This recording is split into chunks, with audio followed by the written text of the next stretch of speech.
बात करते हैं कोरोमंडल एक्सप्रेस के हादसे की। 7 जून से कोरोमंडल एक्सप्रेस एक बार फिर रफ्तार पकड़ लेगी। पहले की तरह तय समय पर चेन्नई से हावड़ा का सफर ये ट्रेन तय करेगी, लेकिन आगे किसी तरीके की गड़बड़ी न हो, इसके लिए सैबोटाज का जो एंगल सामने आया है उसकी जांच भी बहुत जरूरी है।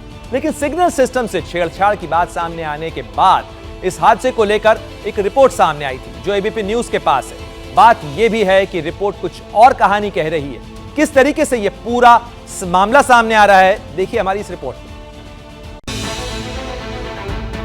इन तस्वीरों को आपने टीवी स्क्रीन पर देखा होगा। रेल हादसे के बाद जब पीएम मोदी ने बालासोर का दौरा किया था तो उन्हें ग्राउंड पर ही रेल हादसे की पहली ब्रीफिंग दी गई थी। उन्हें हादसे की प्रारंभिक जांच रिपोर्ट के बारे में बताया गया था। एबीपी न्यूज के पास रेल हादसे की वही प्रारंभिक जांच रिपोर्ट है। जांच रिपोर्ट का ऑब्जर्वेशन वाला यह हिस्सा काफी अहम है। इनिशियल रिपोर्ट में साफ साफ कहा गया है कि जब बालासोर हादसे की शुरुआती इन्वेस्टिगेशन हुई तो पता चला कि पॉइंट नंबर 17 को लूप लाइन में रिवर्स कंडीशन में पाया गया। इसका मतलब यह है कि जिस वक्त हादसा हुआ तब इंटरलॉकिंग यानी जिस जगह से ट्रेन की पटरी मुड़ती है वो इंटरलॉकिंग लूप लाइन की तरफ थी। इसी रिपोर्ट का 12वां पॉइंट यह कहता है कि पैनल रूट मेन लाइन की तरफ था, जबकि पॉइंट्स यानी पटरी बदलने वाला सिस्टम नॉर्मल कंडीशन में थे। मतलब इंटरलॉकिंग सिस्टम में फिजिकली कोई डैमेज नहीं था। इस समय जिस लूप लाइन पर हम खड़े हैं उस लूप लाइन पर इंटरलॉकिंग सिस्टम ठीक उसी तरह का मौजूद है जिस तरह का कोरोमंडल एक्सप्रेस में हो गया था। इंटरलॉकिंग है, ये लॉक हो चुका है। ये रोड बाहर निकली हुई है ना, ये कांटे को इधर उधर चलने नहीं देगा।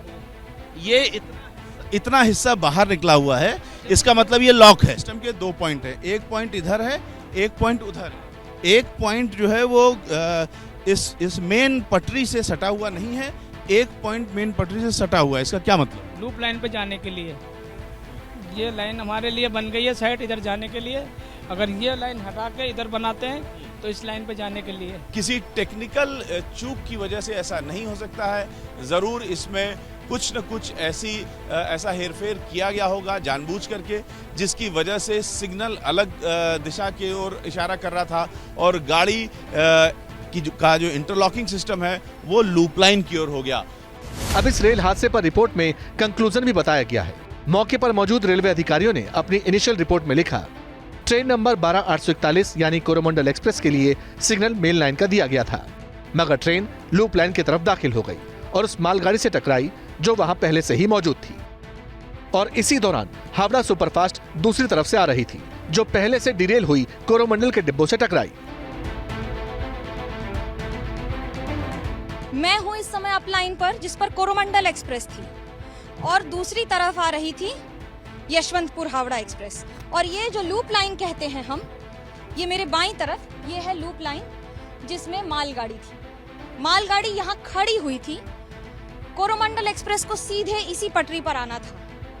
ग्रीन सिग्नल था, जिस ट्रेन को सीधे आना था उसको रेड सिग्नल की वजह से वो लेफ्ट घूम। अप लाइन से आने वाली सीधे आने की जगह ट्रेन चली गई बाएं और सीधा भिड़ गई लूप लाइन में खड़ी हुई मालगाड़ी से। हालांकि इस बीच रेलवे की तरफ से पीड़ित परिवारों को मुआवजा देने का काम तेज कर दिया गया है। रेलवे की तरफ से कहा गया है कि अभी तक 531 लोगों को मुआवजा दिया जा चुका है। इनमें से 119 ऐसे परिजन हैं जिनके अपने इस दर्दनाक हादसे में हमेशा के लिए दूर हो गए। जैसे ही घड़ी का काटा दोपहर 2:30 पे आए, बबीता जी का दिल सास बहू साजिश के लिए मचल जाए। और ये है इनकी बहू, पूरे दिन ऑफिस की टेंशन हो जाए गॉन जब ये करें अपना फेवरेट शो फ्री टाइम पे ऑन। इनकी तरह आप भी देखें अपना फेवरेट शो अपने टाइम पर और डाउनलोड कीजिए एबीपी लाइव ऐप अपने स्मार्ट टीवी पर।